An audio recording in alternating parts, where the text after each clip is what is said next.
Our Miele dishwasher got a F70 fault code last night. I hit the breaker for the dishwasher to cut power, then turned back on and still same F70. Turn off again, removed and cleaned out filter which was badly plugged. Installed filter back in Miele and switch breaker back on and F70 fault code cleared.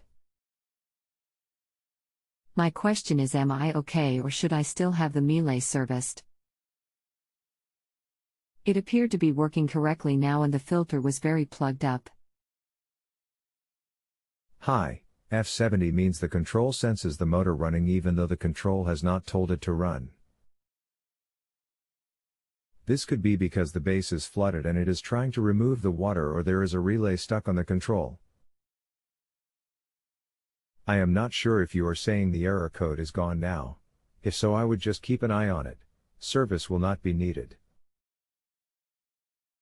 If the code returns, then the unit will need to be pulled out and put on its back to check for flooding. If no water is found, then the control will fix the issue. Thanks. Yes, the F70 fault error cleared and did not come back on after I cleared out the badly plugged filter. Okay, then you should be all set. Keep an eye on the unit. It's likely the plugged filter led the control to think the machine still had water in it and the motor was running to try clear it. Thanks. If you have a home improvement or appliance question and want to chat with an expert now, visit JustAnswer.com/YTHI.